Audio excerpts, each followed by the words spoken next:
আজকে আমরা যে বিষয়টা নিয়ে আলোচনা করব সেটা হচ্ছে ফর্মেটিভ এবং সামেটিভ ইভ্যালুয়েশন। ফর্মেটিভ ইভ্যালুয়েশনটা কি না, ফর্মেটিভ ইভ্যালুয়েশন হচ্ছে যে কোনো স্টুডেন্টের যখন তাদের টিচিং লার্নিং প্রসেসটা চলতে থাকে সেই সময়, অর্থাৎ কোনো একটা কোর্স বা কোনো একটা প্রোগ্রাম যখন চলতে থাকে সেই সময় আমরা যে ডেটা কালেক্ট করি, অর্থাৎ তাদের কতটা ইমপ্রুভমেন্ট হয়েছে বা তারা কতটা শিখতে পেয়েছে বা তাদের কতটা ড্রব্যাক আছে, কোন জায়গাগুলোতে ইমপ্রুভ করতে হবে, এই বিষয়টা হচ্ছে আমাদের ফর্মেটিভের মধ্যে পড়বে। অর্থাৎ যখন কোনো কোর্স চলছে সেই সময়, কোনো একটা টিচিং চলছে সেই সময় যে সমস্ত ইনফরমেশান আমরা গ্যাদার করি তাদেরকে আমরা সাধারণত বলছি ফর্মেটিভ ইভ্যালুয়েশন। দেখো এখানটা সংজ্ঞা বলা হয়েছে, formative evaluation refers to the gathering of information or data about student learning during a course or program that is use to guide improvement in teaching and learning. অর্থাৎ ফর্মেটিভ ইভ্যালুয়েশন সেটাকেই বলছে যে কোনো একটা কোর্স বা কোনো একটা programme যখন চলছে সেই সময় স্টুডেন্টদের যে টিচিং লার্নিং প্রসেস, সেই টিচিং লার্নিং প্রসেসে কী করে সেটাকে আরও ইমপ্রুভ করা যেতে পারে সেই সংক্রান্ত যে আমরা ইনফরমেশান গেদার করি, যার মাধ্যমে করি, সেটাই হচ্ছে ফর্মেটিভ ইভ্যালুয়েশন। এখানটায় দেখো ট্রাম্বুল অ্যান্ড ল্যাশ তারা তাদের সংজ্ঞা দিয়েছে ফর্মেটিভ ইভ্যালুয়েশনের। কি বলেছে? Formative evaluation refers to tools that identify misconceptions, struggles and learning gaps along the way and assess how to close those gaps.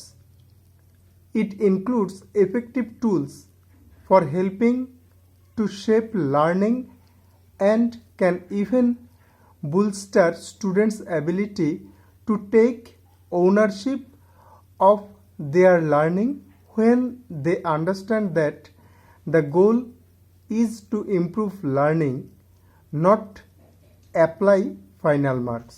অর্থাৎ এদের মত অনুযায়ী যে এই ফর্মেটিভ ইভ্যালুয়েশন এটা হচ্ছে এমন একটা টুল যার দ্বারা আমরা আইডেন্টিফাই করতে পারবো যে স্টুডেন্টদের কোন কোন বিষয়ে তাদের গ্যাপ আছে বা কোন কোন বিষয়ে কি হচ্ছে তাদের মিসকনসেপশন আছে বা তাদের স্ট্রাগল করতে হচ্ছে, অর্থাৎ সমস্যা হচ্ছে, সেই বিষয়গুলো এই টুলের মাধ্যমে। এটা এমন একটা এফেক্টিভ টুল, অর্থাৎ ফর্মেটিভ ইভ্যালুয়েশন এই টুলটা এর সাহায্যে কি করা যেতে পারে যে না স্টুডেন্টদের যে অ্যাবিলিটি আছে সেই অ্যাবিলিটিটাকে বুস্টার করা যেতে পারে, বাড়ানো যেতে পারে এবং তাদের মধ্যে যে লার্নিং গ্যাপ আছে সেই লার্নিং গ্যাপটাকে মেক আপ করা যেতে পারে। The goal is to improve learning, not applying final marks. অর্থাৎ এই ফর্মেটিভ ইভ্যালুয়েশনের মূল লক্ষ্যটাই হচ্ছে লার্নিংটাকে ইমপ্রুভ করা, কতটা শিখেছে তার ফাইনাল মার্কস না দিয়ে কিভাবে এটাকে আরও ইমপ্রুভ করা যেতে পারে, সেটাই হচ্ছে এর প্রধান লক্ষ্য। এবার আমরা দেখি সামেটিভ ইভ্যালুয়েশন। সামেটিভ ইভ্যালুয়েশন কি না, এখানটা দেখো একটা সংজ্ঞা বলা আছে, summative evaluations are of what someone has learned throughout a course. অর্থাৎ একটা কোর্স, পুরো একটা কোর্স চলাকালীন তার সমাপ্তিতে সে কতটা শিখতে পেরেছে, কতটা নলেজ সে অর্জন করেছে, সেটাই হচ্ছে সামেটিভ ইভ্যালুয়েশনের মাধ্যমে আমরা জানতে পারি বা পরিমাপ করতে পারি বা বুঝতে পারি। Summative evaluations are traditionally more structured and standardize. অর্থাৎ সামেটিভ ইভ্যালুয়েশনটাও কি না, এটা ফর্মেটিভ ইভ্যালুয়েশনের চেয়ে অনেক বেশি পরিমাণে স্ট্রাকচার্ড এবং স্ট্যান্ডার্ডাইজ বলতে এক্ষেত্রে এটাই বোঝানো হচ্ছে যে যে টুলগুলো ইউজ করা হয় সেগুলো সাধারণত স্ট্যান্ডার্ডাইজ টুল ইউজ করারই চেষ্টা করা হয়। এখানটায় দেখো একই রকমভাবে ট্রাম্বুল অ্যান্ড ল্যাশ তারা তাদের সংজ্ঞা দিয়েছেন। কি বলেছে? Summative evaluations evaluate students learning, knowledge, proficiency or success at the conclusion. এই কথাটা গুরুত্বপূর্ণ, at the conclusion of an instructional period like a unit, course or a program. অর্থাৎ কোনো একটা কোর্স বা কোনো একটা প্রোগ্রামের শেষে আমরা যে কনক্লুশন করব, কি কনক্লুশন করব না স্টুডেন্টের লার্নিং কতটা হয়েছে, তার নলেজ কতটা হয়েছে, প্রফিসিয়েন্সি কতটা হয়েছে, সে কতটা সাকসেস করতে পারলো, এই যে টোটাল বিষয়টা, এটা আমরা কি করব না এটা আমরা কনক্লুশন যে আনবো সেটার জন্য আমরা যে টুলটা ইউজ করি সেই টুলটা হচ্ছে summative evaluation. Summative evaluations are almost always formally graded and often heavily weighted. অর্থাৎ এই সামেটিভ ইভ্যালুয়েশনের মাধ্যমে আমরা কি করতে পারি না স্টুডেন্টদের যে কনক্লুশন করব সেই কনক্লুশনটা তাদেরকে গ্রেডিং সিস্টেমের মাধ্যমে আমরা করতে পারি। এখানে দেখো ফর্মেটিভ ইভ্যালুয়েশন এবং সামেটিভ ইভ্যালুয়েশনের ক্যারেক্টারিস্টিক্স তুলে ধরা হয়েছে। এই ক্যারেক্টারিস্টিক্স জানতে পারলে আমরা ফর্মেটিভ এবং সামেটিভ ইভ্যালুয়েশনের অ্যাডভান্টেজ, ডিসঅ্যাডভান্টেজ এই সম্পর্কেও কিন্তু আমরা বলতে পারবো যদি আমরা ক্যারেক্টারিস্টিক্সটা ঠিকমতো জানি। এক্ষেত্রে এই প্রসঙ্গে একটা কথা শুরুতেই বলে রাখা ভালো, সেটা হচ্ছে আমাদের অনেক সময় আমরা দেখি ফর্মেটিভ বা সামেটিভ অ্যাসেসমেন্ট। সেই ফর্মেটিভ বা সামেটিভ অ্যাসেসমেন্ট থাকলে পরেও আমরা ইভ্যালুয়েশনের ক্ষেত্রে যেভাবে তাদেরকে সংজ্ঞায়িত করেছি অ্যাসেসমেন্টের ক্ষেত্রেও কিন্তু আমরা একইভাবে সংজ্ঞায়িত করব। যদিও আমরা পূর্বে জেনেছি যে অ্যাসেসমেন্টটা সবচেয়ে বেশি সুইটেবল হচ্ছে ফর্মেটিভের ক্ষেত্রে আর ইভ্যালুয়েশনটা বেশি সুইটেবল সামেটিভের ক্ষেত্রে, কিন্তু দু ক্ষেত্রেই এই ধরনের আসতে পারে formative or summative evaluation or assessment এই হিসাবে আসতে পারে। যাই হোক, দেখা যাক ক্যারেক্টারিস্টিক্স কী বলেছে। দেখো ফর্মেটিভ ইভ্যালুয়েশন এখানটা কি বলেছে, ongoing and flexible evaluation which is Incorporated into the lesson.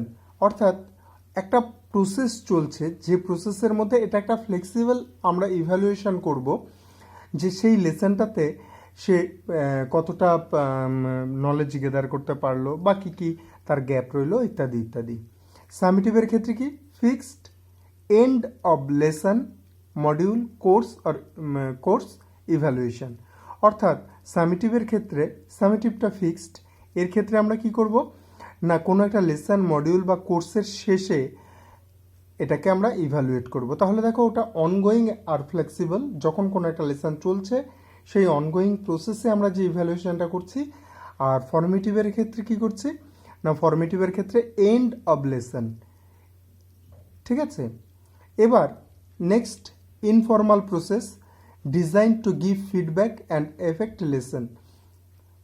অর্থাৎ এটা একটা ইনফর্মাল প্রসেস, এটা এমনভাবে তৈরি করা হয় যেখানটায় আমরা কি ফিডব্যাক পাবো এবং এটাকে কি করে আরও বেটার করা যেতে পারে বা কোন কোন জায়গাগুলোতে কি কি নতুন পদক্ষেপ নেওয়া যেতে পারে, কি কি মডিফাই করা যেতে পারে, সেটা কিন্তু আমরা ফর্মেটিভ ইভ্যালুয়েশনের মাধ্যমে জানতে পারবো।